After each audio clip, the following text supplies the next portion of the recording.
Welcome to SAASholes. We are revenue ops with an edge.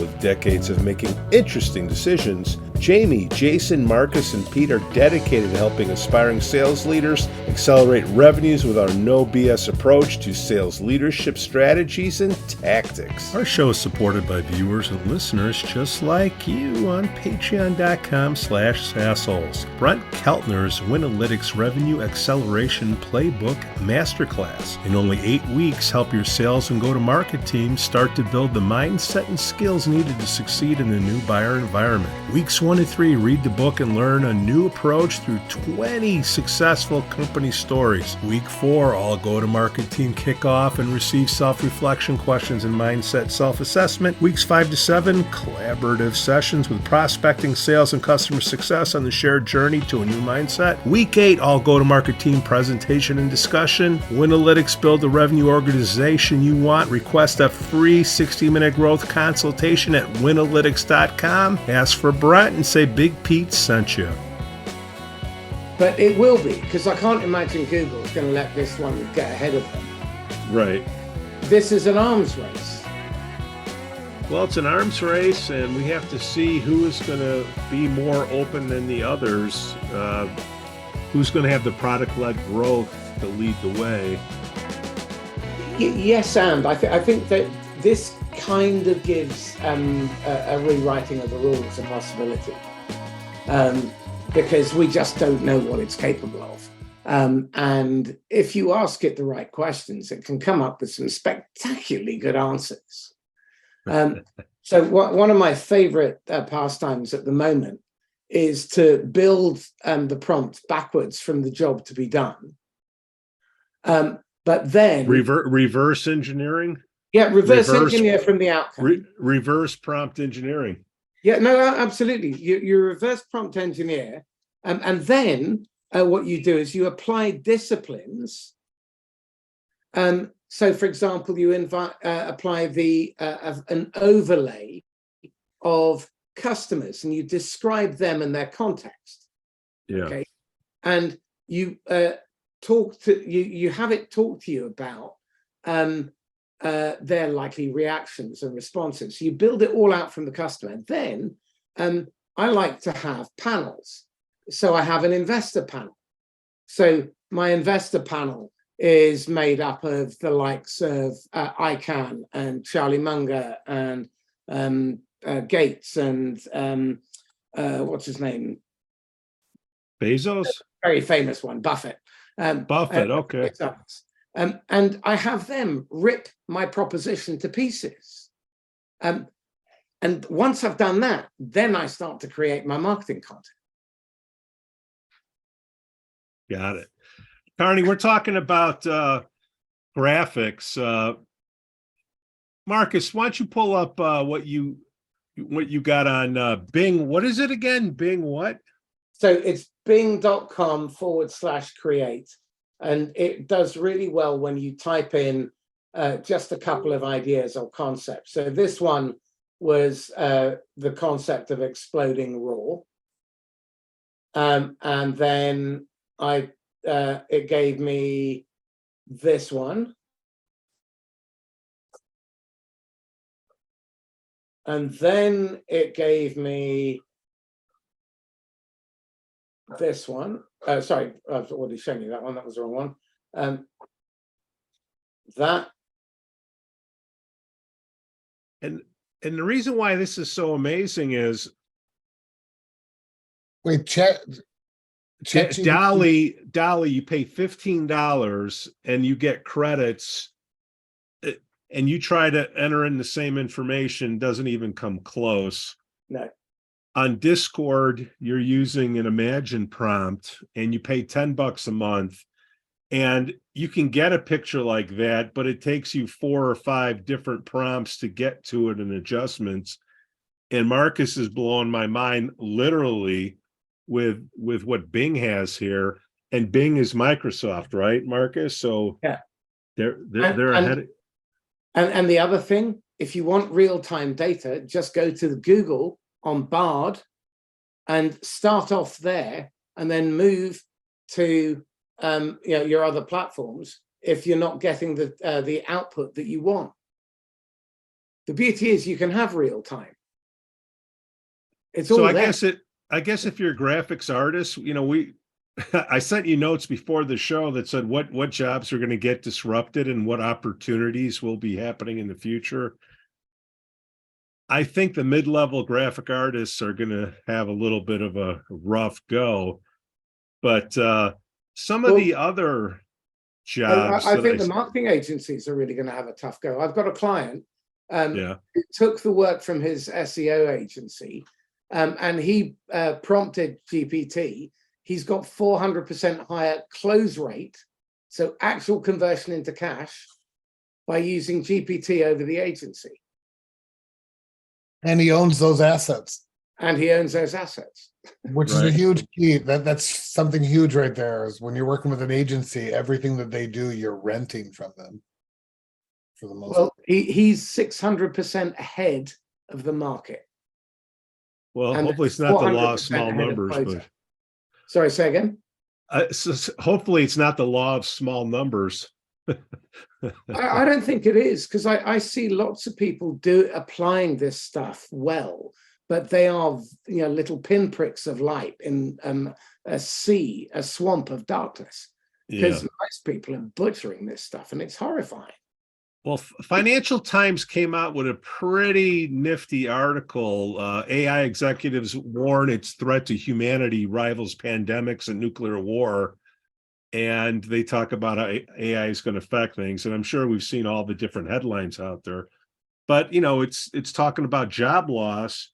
And when you have new technology, you're always going to have job loss. So the key is to know what's going and what's coming. So I thought we would spend the show giving an update on the jobs that are leaving, the jobs that are coming, and then also talk about what are the new C-level jobs that will be coming up, because we love all these fancy acronyms.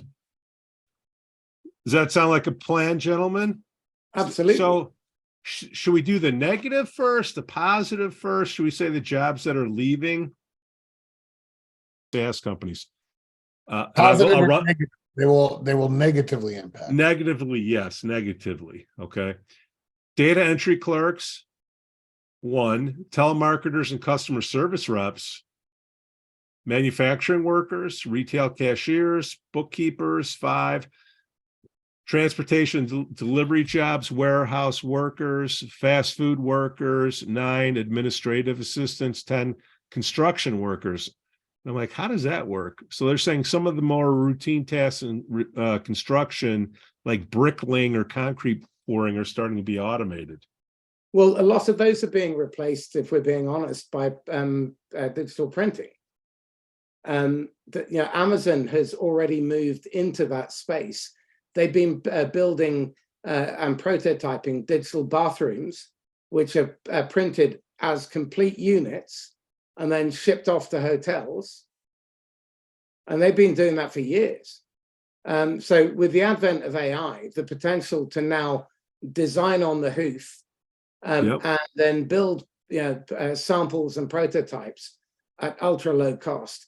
And there've been a bunch of exercises around building sustainable developments. Now, there's still very early days, but in China, they're talking about building tower blocks out of this stuff. Now, it'll be a while, but it's coming, I would have thought. I can't see any reason why it wouldn't. Well, construction, what I'm seeing is, and I'll look to our buddy Elon Musk, because, I think he had 3 or 4 big houses at one time, and they said, hell with it, sold them all, was staying on his friend's sofa, and then he got a foldable home. So he started getting foldable homes. The thing about foldable homes is you just need a crane or something to pick them up, unfold, and put them on a place. But the key is why they're so efficient is you don't need a special permit like a wide load to transport them down the highway.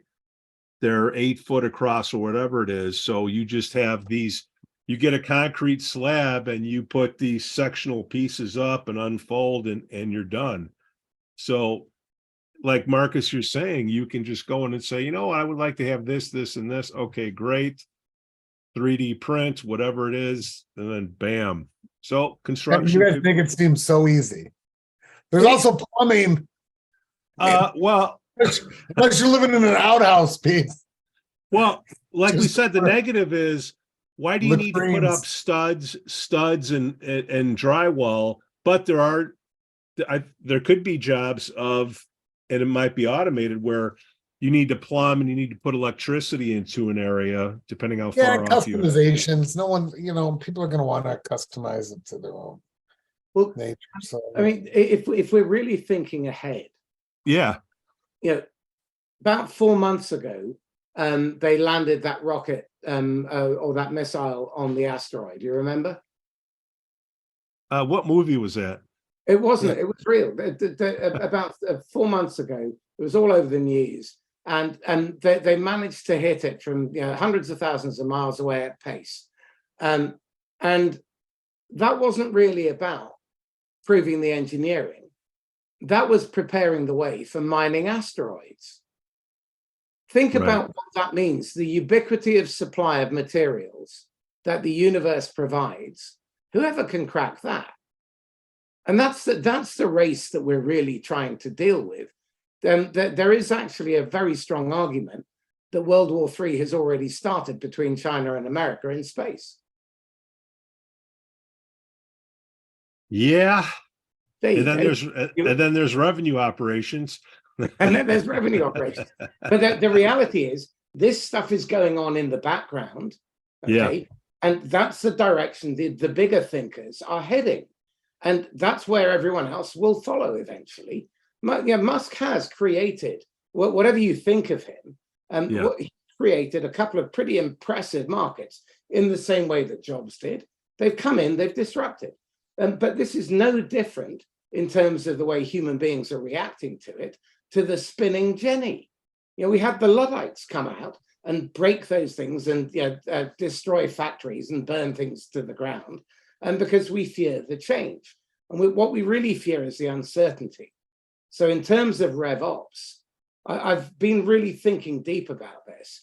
And it strikes me that what we need to do is we need to make sure that RevOps focuses on creating the conditions so the human beings who actually have to deal with the data, execute the result, and bring in the money, actually want to be there and can produce the outcome that you're looking for.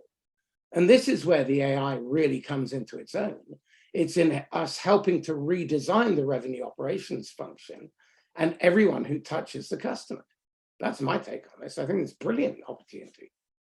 Carney, you're closer to finance than I am, even though you say you're not a finance guy. What do you think about bookkeepers and accountants? Many routine accounting tasks can be accountants. Hold on, that you just unintentionally insulted the accounting profession. There's bookkeepers and there's accountants. Bookkeepers are following rules and are policy keepers. Accountants are trying to analyze the data and figure out where can they do that. There's a big difference. An accounts payable clerk is a bookkeeper. Could that be automated by ChatGPT? 100%. Could accountants, a lot of accounting work, be automated by AccountGPT or ChatGPT? Or AI? It can. And that's helpful because there's a shortage of accountants out there. One, because it's a absolutely boring career. I hate accountants. Two, it's a 5-year degree now. It's not a 4-year degree, so it limits it. So if you look at most companies, there's a shortage of accountants working in the accounting department that are overseeing a lot of the processes by people that aren't accountants doing the bookkeeping. So this will help a lot. If you own a business, it's almost like you have to be a prompt engineer to ask the accountant the right question to get the answer that you need. That's why I hope. Yeah, that's exactly what it is. When you prompt the GPT, you should be speaking to it as if you're dealing with a new employee and you're giving them context and educating them. in order that they can go away and do the research. But they've got the horsepower that you couldn't even dream of.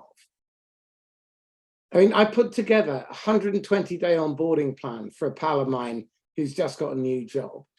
And it took me 4, maybe 5 prompts to have all 120 days mapped out with what he needs to know, by when he needs to know it, where he can find it, how it will be measured, the consequences of not performing and achieving that outcome, and how it will be escalated. And for him to be able to take that on day 1 to his manager and say, I've been thinking about my first 120 days, boss. Can you help me fill in the gaps? What about a sales admin? Anyone, it doesn't make any difference.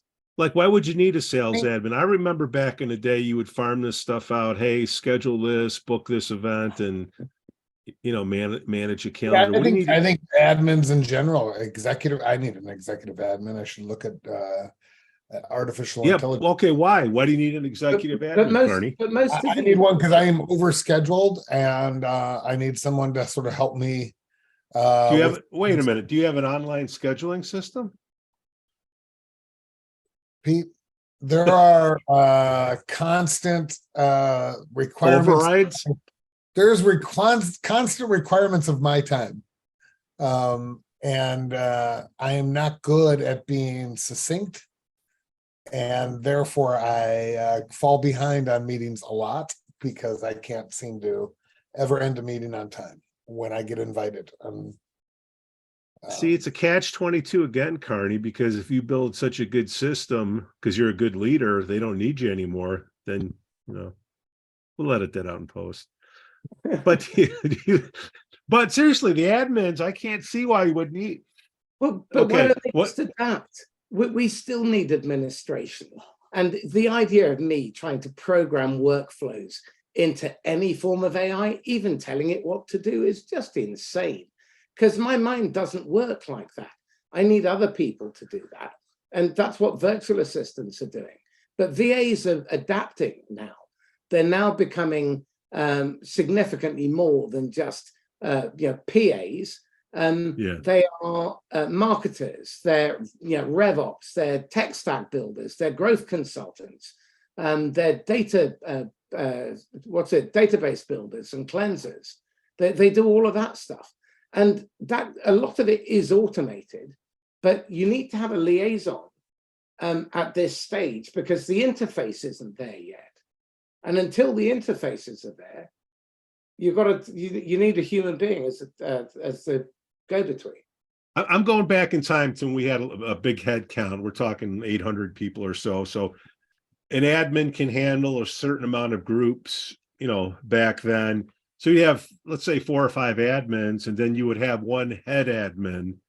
And I think the people that are going to have the problems are the 3 or 4 lower level admins, but the chief admin can be scaled now where they don't need that lower head count. I think that's how it works. Because like you say, you need somebody's got to have the specific knowledge of what the admin work is in order to train it. Yes, Sam. Sorry, Jamie, you go first. Well, what I was going to say is what AI is going to help us do across the board is become the more people that lean into it, and it'll happen over a 5-year time frame, the more productive everyone will be. And we need that. There is a strain, especially in the US labor market. We're in a recession. I don't care what anyone says. We've been in a recession for over a year. And yet our unemployment rate is at 3.5% or 4%, which is ridiculous. Full unemployment's at 5%. Why is that? It's because during COVID, we had people exit the labor force and never come back. They said, hey, we're done. We're done with dealing with this. I don't want to deal with this anymore. I'm done. And so therefore our labor force has gone down. Our H-1B, our stance on H-1 visas has limited the amount of people that can come in here.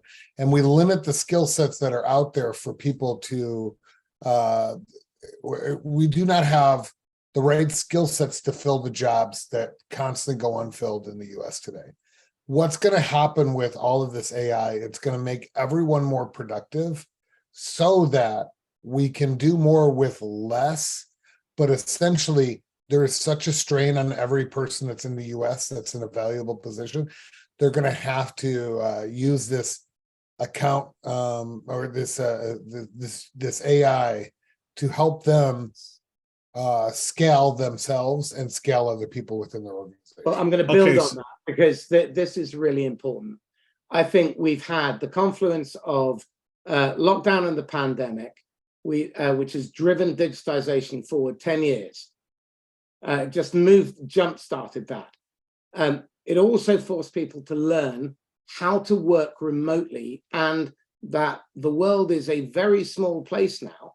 And the fact that you don't have full employment, sorry, you do have full employment at the moment. Full employment is 5% in the US. And so right, and you're beyond that. So what it also means is you can now recruit from the entire global market. And it's forced us to learn how to cooperate. Now, most people who are from a command and control mentality have not adapted well to that. So they're trying to drag people kicking and screaming back to the office. Now, let's be honest, how many of you really want to go back to an office where you're going to be peered over and micromanaged? If we can create the conditions where individuals, and today I'm working with individuals who can in one day produce 120 times more output, quality output, than an average person without the same small technology stack and nous. 120 times. It's just stunning. I mean, they're having 20 conversations an hour with people who are on clean lists with strong hypothesis that gets them meetings. And there's some, 14 out of 20 will say yes. All right, we talked about the negative. Let's get some clickbait going here. Let's talk about the positives, the jobs of the future that people should start to be looking at now, because we've been talking about AI for a while now. It's a land grab out there, and if you want to get a new gig, here's 10 jobs you may want to look at. You guys ready? AI ethicists. Ethicist, yes, absolutely. Ethicists, as AI plays a more significant role in society, there'll be a need for professionals who can help guide its ethical use. Do you have thoughts, gentlemen? Absolutely. I think that's really critical. And with government will not keep up with the pace of technology. So what we need is a broad cross-section of thinkers to look at the questions we should be asking in the same way that what this period offers us is a chance to look root and branch at the way our businesses operate and the functions of the business. Because as Jamie said, we are suffering from labor shortages, and we have to do more with less and with fewer people. So now we have to rethink what are the different functions that we need to have in place in order to execute the job to be done. And we've got to work backwards from that. And this is where I think most people are getting it wrong, because they're trying to build from where they came from instead of look ahead and think, okay, so in 3 years' time, what is the business we are trying to create? For that to be possible, what functions need to be in place? Do we have the people to fill those functions? What processes are required to get them there? How will they be measured? And all of that stuff needs to be built first. Who does this person report to? Is this like the chief technology officer, or who? Because it's privacy, right? Well, I think this is really a strategy call, and it requires people who are at the sharp end to be involved in building this. If you're a leader, I would be speaking to your people and finding out what the job really is, not the one you sold them. How many people have gone into a job and it bears no relation to anything that they were sold at the interview? Because that's pretty common. Well, who's responsible for ethics at a company, especially with data, Carney? Well, is this a company thing or is this a policy thing? I think it's policy. I'm trying to give out 10 jobs that are going to be coming I know, up. but I think a majority of this is policy, which is going to get very hairy very quick. Well, the title is ethicist. Did I say that right? Yep, you did. Ethicist. Okay. No, As opposed to ethicist. Where should AI? Where is a no-go for AI? Is really the way I read that or heard that, is like, what should AI do and what shouldn't they do? And then the problem is going to be is a cost benefit thing, right? Would I love AI to be deployed at my DMV so that I can go get a new license within seconds and not have to watch 5 people hand paper to each other and wait 3 hours to get that done? Yeah.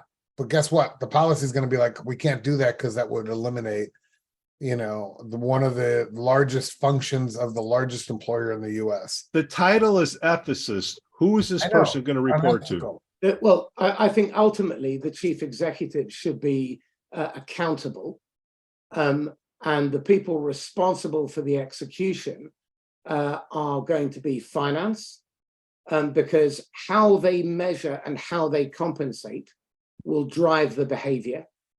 I think HR should absolutely have a role in this, because they're meant to be part of the execution team for the board's vision.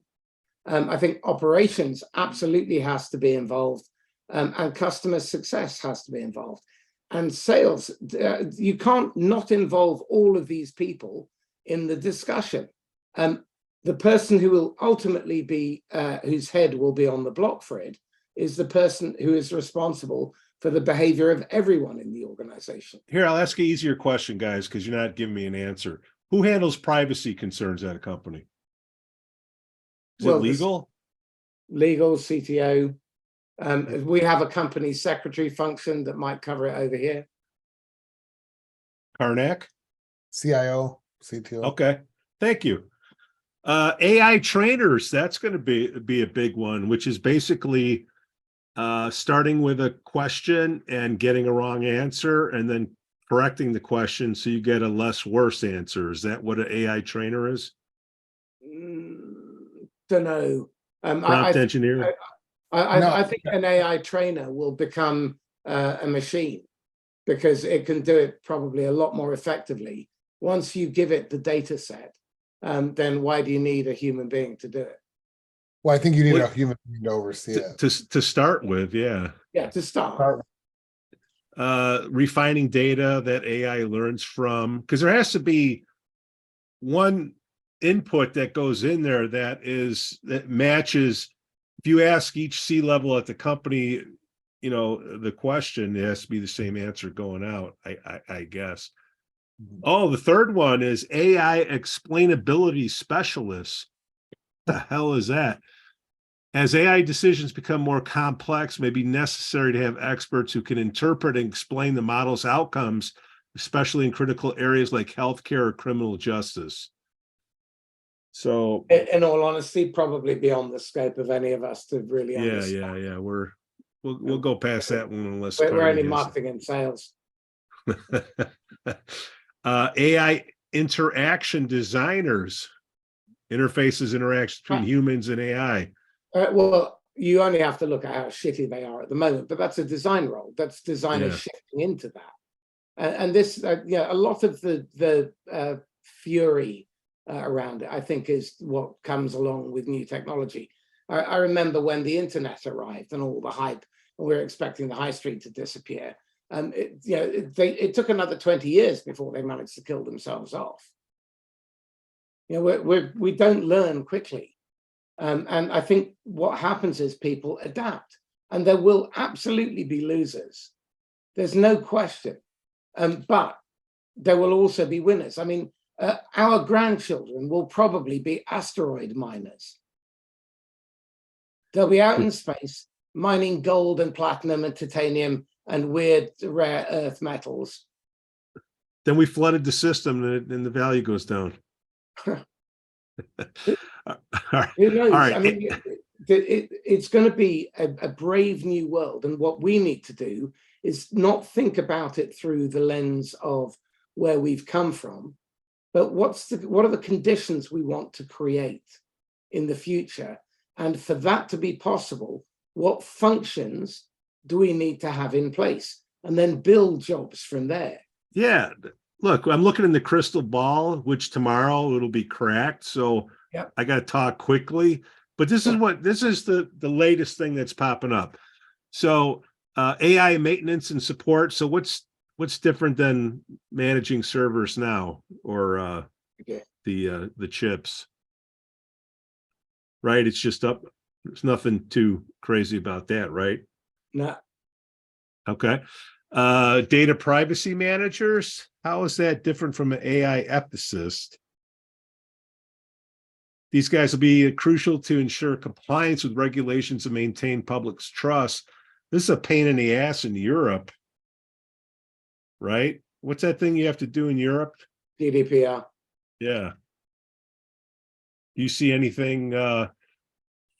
Europe's will are a little more strict than here in the States. What do you think they'll get on with AI, Marcus? Well, I mean, last I heard, the Italians had outlawed ChatGPT, which was pretty interesting. I may have misheard, but I'm pretty sure that's right. And I think that what will happen is there will be a typical overreaction, and then there'll be pushback, and they'll overreact the other way, and it'll sort of bounce along. And I think what the founders need to do is work on a code of conduct and start leading the way, because the problem is that when the big companies get hold of or have this technology, they're going to be pushing the lobbyists to drive things that work in their favor. This is an opportunity, I believe, for us to reset and to democratize the use of these technologies. They've become accessible to everybody. I mean, 15, 20 bucks a month. You can get access to the sum total of human knowledge. You can spin it through some incredible tech, and it can spit out some fantastic output that you cannot do otherwise. Now, that wasn't available even 6 months ago for most of us. This is game changing.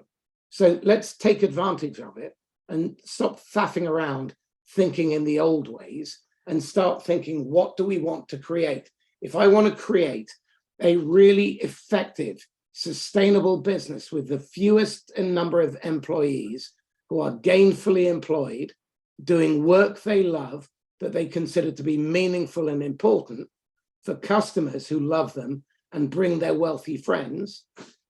If I want to build that business, how do I do that? Well, I'm giving you the top 10 list of these jobs of the future, and the way this thing is going to go, these top 10 will probably turn into the top 3, and there'll be another 7, coming in. Because I'll just read the rest of these.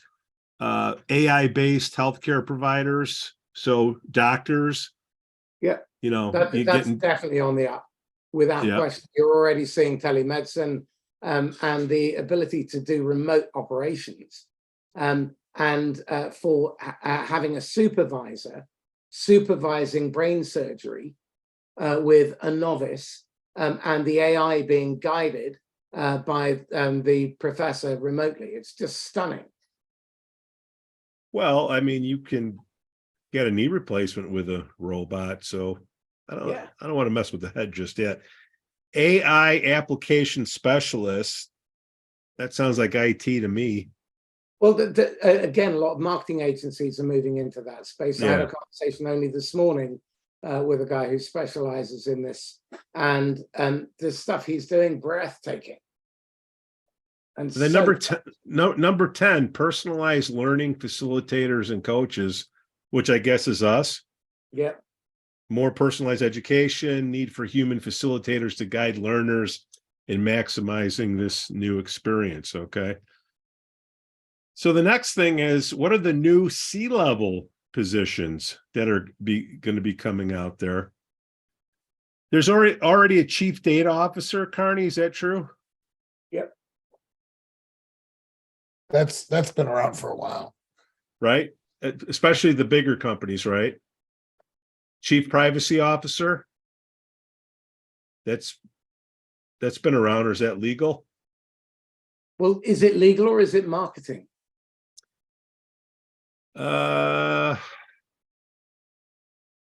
This role may become more prevalent as companies recognize the value of their data. The CDO will be responsible for data governance, privacy, quality control, and turning data into actionable insights with the help of AI.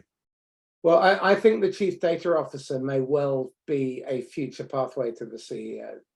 I think the chief of channel, chief of data, both have a pathway to the CEO role if they develop the savvy of sales and finance.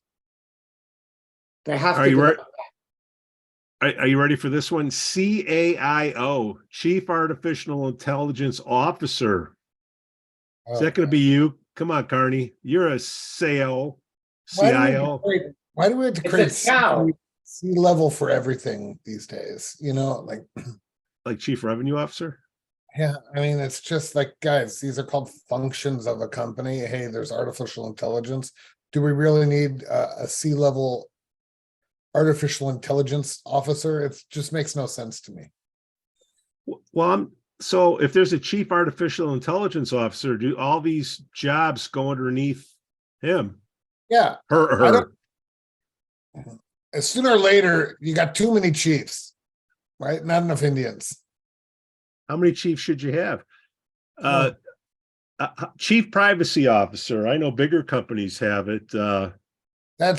I doubt they have a data and a privacy, unless they're huge. Those are usually. Chief robotics officer, CRO. I would imagine that is a robotics company, automation, manufacturing, cars, that type of stuff, I'm guessing. Unless it's automation robots. Yeah. Which, in terms of software and workflows, process automation, that kind of thing. All right, chief customer officer, that's already out there, right? Yeah. What's more common, chief revenue officer or chief customer officer? Chief revenue, because most of them are internally focused and selfish. Okay. And the ones who have a chief customer officer probably have that as lip service. I'd love to meet some. If any are listening and want to come on the pod, who are genuinely customer focused, we'd love to talk to you. So would chief customer officer be marketing then? I think CS. I think the CS functions customer service. Okay. I think the smart salespeople in my book are going to move into partnering, and they're going to move on to the customer side, because direct, for God's sake, who the hell wants to deal with a vendor when you've got 800 different applications within your business? Yeah. Banks are running 800 to 1,000 different apps, and they might have 600 different vendors. So working with partners is going to become critical, because the partners work with multiple different technologies and they're weaving together components of the business. And then the good partners are working together. That's how organizations are going to be operating in the future, in my head. I can't see how you can be dealing with all these different vendors without it turning into an absolute stinker for procurement, for finance, for operations, and for anyone who wants to make a change. You need to work through partners. And you've got to have brilliant control and understanding of your data, but you need to understand the small data. People get it wrong. They focus on the big data, but it's a small data. That's where the money is. So any of these companies, I mean, we're dealing with SaaS and everybody's getting in a bunch over, the carbon footprint. They're talking about a chief sustainability officer. Yep. Would you do that, Carney? Well, James, tell me this. How do you turn ESG into a profit center? How do I turn what into a profit center? The ESG stuff. What's it? Sustainability, governance, and what the E stands for. Can't remember off the top of my head. Environmental. Excellent. There you go. I knew it would come to me. Benjamin, don't laugh. You don't turn that into a profit center. Right. Why not? Sell the credits in the States. Right. But why would you not turn being hyper compliant and utterly trustworthy into an asset? Why wouldn't you turn your environmental credentials into an attractor for your competitors' customers? Why wouldn't you deal with your sustainability in terms of creating long-term sustainability with your production, your supply chain, and turn all of those into assets? Because those are nice to have. People don't buy based. I'm not going to buy a crappy product that has that's sustainable. I'm going to buy the best product and hope they're sustainable. Okay, so ask a better question. Okay. How do we turn those into profit centers and maintain our quality and performance? Well, I mean, that obviously, if you do that, you're great. I mean, I think the problem always when it comes to environmental compliance is China. They don't give a shit. We can tighten everything that we want. You can do as great as you can, and then all of a sudden it becomes too expensive. And guess what? The buyers go to China. Well, they do. The buyers go to governments that don't care. And so, like, the number one competitive advantage that people outside the U.S. That are producing things outside the U.S. is labor costs are so much cheaper somewhere else. So, I mean, everyone's outsourcing to different countries. Why? Because labor costs are cheaper. So the more the U.S. Gets where I was better. going with it, unless you got it. Last I heard, China's pretty big. And anybody been to Hong Kong lately? No. Hold your breath. I mean, really, it is that bad. We can tweak all that we want over here, and all the crap that they're putting out, it's a drop in the ocean. Doesn't mean you shouldn't try, but I think we're getting into politics on that one. So, well, I don't think we are. I think we're getting into marketing. I think there are a lot of people who actually give a damn. And if you look at people like BlackRock, they've said that if you don't have an ESG policy, don't even bother talking to us because we ain't coming. You're not getting a cent from us. So there is a shift, and we need to work within the constraints of the context in which we operate and start asking better questions. The most obvious question is there a better way? And inevitably there is. Okay, so what's the future that we want to create? And we, I think, as a business community, have to decide what actually matters to us, and then club together with other people who share that purpose, that mission, those values, and try and make this affect this change ourselves. Because let's be honest, if we're waiting for government to do it, there's no way they can keep up with the speed with which AI and technology is changing, and also social change. They're not asking the right questions. And I think we have to take those questions to them because they're stuck. They're stuck with the political system, the lobbying system, vested interests. And we have to bring stuff to them that they cannot refute, because otherwise it's just never going to happen. But maybe I'm just being wildly naive and optimistic. You're being naive and optimistic. So we talked about the sea levels. You know what? Let's go to the Marcus, wasn't it? Let's go to the B levels. The boards. Conceptually, I'm having a hard time figuring out, why do you need these people to meet 4 times a year to give their thoughts on what is going on? Shouldn't there be scenarios presented and they could meet once a year and say, this is what we're going to do, and then maybe override it if something like a 100-year flood comes in? Well, because why do we want to reduce the amount of human contact between the people who make decisions? Well, because these people that are making decisions, they're not spending a lot of time. They're just looking at the data, right? Right. Okay. So what we really want is for them to be fit for purpose. So a better question, I think, is how do we create boards that are fit for purpose for the future? So how do we do that? I don't know, because you just well, no, it's you sit these people in a room. They make pretty good money, a few $100,000 for their time, and they're being presented with data and they're giving their opinions, not their opinions, they're saying this is what to do.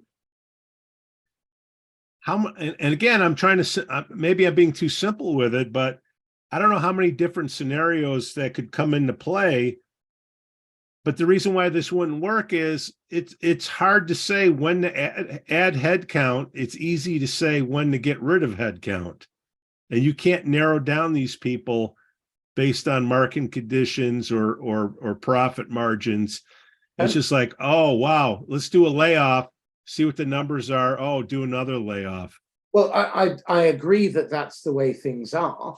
I disagree that you can't predict when you're going to need headcount.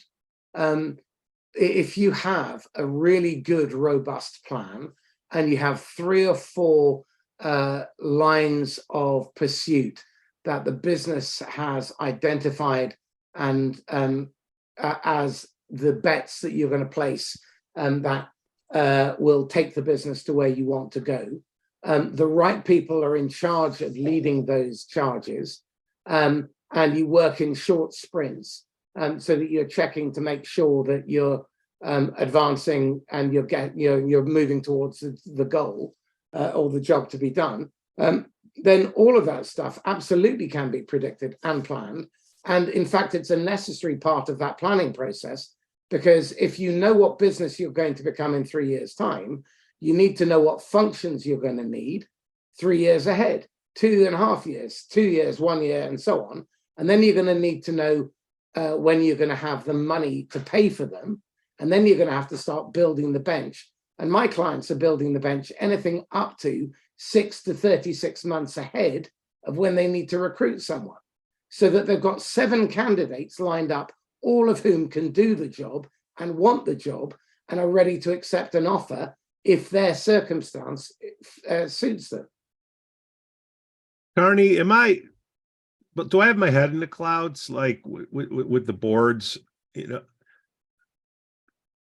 It's a hard thing for you to answer, I understand, but even these board people have to look at their position to see how it's changing. You have to talk about it to figure out, hey, why do we want to react? Why can't we be ahead of it?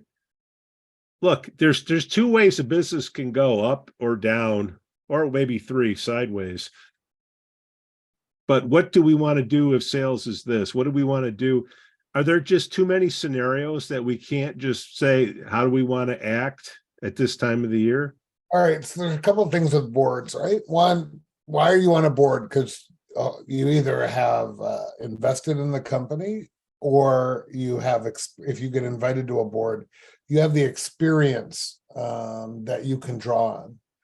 The other thing is, outside of these huge companies, and even the huge companies, there's a limited amount of resources. So board members and executive levels are placing bets on, especially when you haven't gotten to that flywheel effect if you're in a startup, they're placing bets on, where do you think we can win? We can win in these verticals, we can win at this level. And they're betting on that. Now, when they how do we know when we're winning? They obviously results, renewal and I know you have to give objective data to say, you got to remember, they're guessing, especially in a lot of these cases, they're guessing. And so how do you guess with that? You can't look at historical trends because you're trying to break into a new but you can't say, you know what, the trend is 10% off. How do I want to react to the trend? Well, you can react, but I'm saying on the initial thing, what went wrong? There are certain things that went wrong. Maybe it's sales execution. Maybe it's marketing execution. Maybe it's a combination of both. Maybe it's product execution. Maybe it's product market fit. Maybe it's a combination of all 3 or 4 of those things. It's much more complicated than you think, and AI is going to be there as a co-pilot through a lot of these decisions, but it's not going to ultimately. How many levers? All right, it's Wizard of Oz, and you go behind the curtain, and there's a bunch of dials. How many different dials is there to turn that you have to sit with these people? I get if your money's invested in it, you want to be at the table. But if you're the one that's getting 10,000 shares of stock to show up at this meeting and give their thoughts, why do we need those people anymore? Sounding board. When do you pivot? Meaning, oh, it's not working. Is it not working because we're impatient, or do we need to pivot? What are we doing wrong from an execution standpoint? Because it's not clear. So you need a sounding board in a lot of these cases. That's why you're calling on a lot of these people at the board level to sort of sit there and say, I need you to help decipher. I need your experience because you've seen scenarios that I haven't seen before, and you've made mistakes. If you can record those mistakes and harness them somewhere, even is that then, not possible? Black and white. Board experiences the island of gray that AI is not going to be able to ever attach, because there are so many complicated answers to a business problem, marketing conditions, policy conditions. Here, I'll give you a scenario. You have somebody that's on a PIP. Okay. They're a up and down employee. They'll make their number and then they won't make their number. You put them on a PIP and then they'll make their number again. Okay. And they'll miss the number by 1 point. You're like, oh, we'll subjectively override our system to keep this person on board, versus artificial intelligence say, let's get somebody else to come in here. Isn't that where the human element kind of screws this up? Or is that being too cold-hearted? Yeah, but you were talking board. Now you went down to the individual level. Well, it's also like a board saying, when do you add headcount, or saying, what results am I looking for? And if I don't get it, what do I want to look at next? When do I want to get rid of the CEO? Yeah, but I don't think AI is going to help with that. I don't think AI can help with that. I think we need to start looking at AI as a creative partner.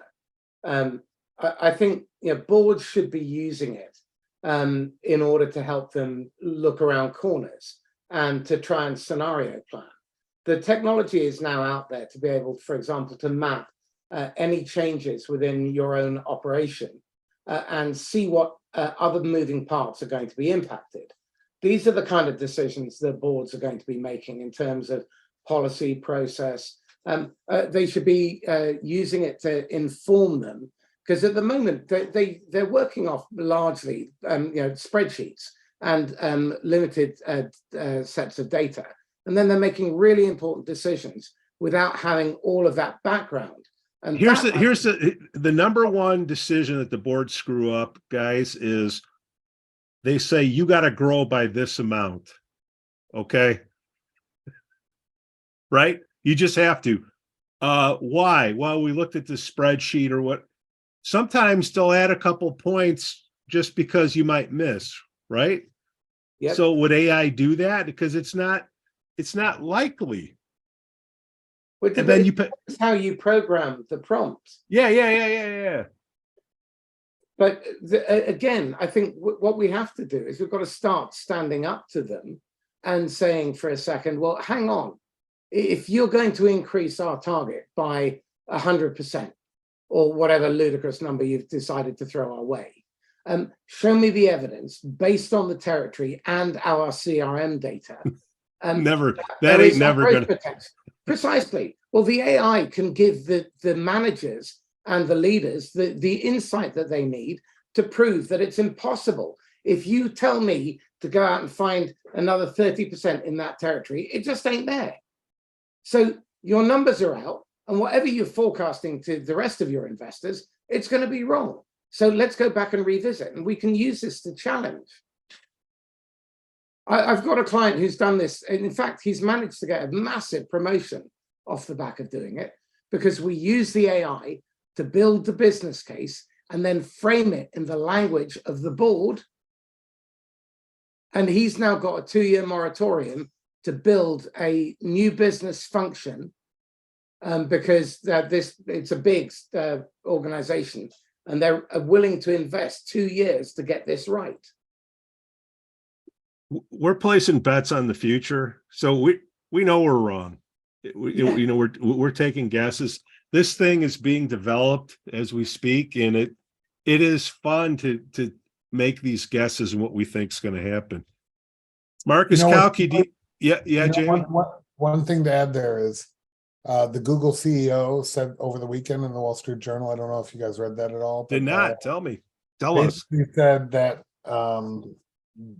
they feel they're going to lose the AI race, and not to. They already did. Well, hold on. If you look at the competitors like Microsoft and all of that, Google will beat them because Google's sitting on the most data, right? Bottom line, Google has been a data company. So say Elon Musk is 20 years. Why did the Google CEO said they're going to lose the AI front? Open source, because open source is beating everybody. And that's where it becomes even scarier in terms of the marketplace and where we're headed in the future, is that there is going to be so many competitors in this AI space, all from open source, that are going to create their own companies and provide people with the keys to the future, that we're not going to be even easier though, Jamie, because lay people in the next few months, lay people will be able to build programs and apps with no programming experience. Exactly. Yeah. At the moment, most of the technology has been built by engineers, which is why I think most of it is fit for purpose. It's not built by salespeople. It's not built by people who are on the shitty end of the stick. And that's where I think there's going to be a big opportunity. And that's why I think you're absolutely right. The open source community is going to explode. And then we're going to start looking at people collaborating and start link chaining their different types of technology. There's one I came across called Whimsical, whimsical.ai, I think it is. And it's basically Miro with AI. So I can just paste in a document and then have it create a mind map. And then it can create post-its, and then I can do all of that stuff. And then I can press the AI button, and then it spits out more output on the basis of my input. Yeah. I mean, it's wow. I think AI, I think the future of AI is it's a co-pilot in everything that you do. Yeah. They'll start being integrated in everything you do, especially when we get back to the revenue side, sales ops. I've said this before, RevOps. I think AI is going to be living with your conversational intelligence in your email and basically queuing you up and telling you what to say at the what time based on what your company wants you to say, and give you recommendations along the way the entire time, rather than you having to go to another interface and ask it questions. It's just going to live there while you're emailing and say, hey, you should probably talk about this functionality or this product. Oh, this is a great conversation. You should be doing this. Conversational intelligence is recording what you're saying, spitting that out and telling you exactly what the company wants you to say. Doesn't mean you have to follow it. Just means that's what the company is going to start enabling you on that. And I think it's going to be not just in sales. Obviously, I've got the RevOps mindset on, but it's going to live in terms of everything that you do. I remember, Pete, we had at one of our companies, Colin Powell was a speaker at one of our kickoffs that we had. And he said, the greatest invention to help me survive tough negotiations was Google. Because while he's negotiating, he would have Google up on his computer and they would say blah, blah, blah, and try to challenge his authority or his ability, his credibility. And he would immediately Google whatever they said and would just spit back, oh, I know exactly what you're talking about. And yet he would have no clue. He was just living off of Google. Guess what? All these people that are great BSers are going to be living in AI all day long. He could be a management consultant. Mm-hmm. Those consultants say ZS is okay, but the rest of them, I don't know. They're going to have some issues. Hey, Marcus Cauchi, thank you so much for coming on the SAASholes podcast. It's nice to squeeze that knowledge out of your brain. That's not my house. All right. Take care, Marcus. Our show is supported by viewers and listeners just like you on patreon.com/SAASholes. Brent Keltner's Winalytics Revenue Acceleration Playbook Masterclass. In only 8 weeks, help your sales and go-to-market teams start to build the mindset and skills needed to succeed in the new buyer environment. Weeks 1 and 3, read the book and learn a new approach through 20 successful company stories. Week 4, all go-to-market team kickoff and receive self-reflection questions and mindset self-assessment. Weeks 5 to 7, collaborative sessions with prospecting, sales, and customer success on the shared journey to a new mindset. Week 8, all go-to-market team presentation and discussion. Winalytics, build the revenue organization you want. Request a free 60-minute growth consultation at winalytics.com. Ask for Brent and say Big Pete sent you.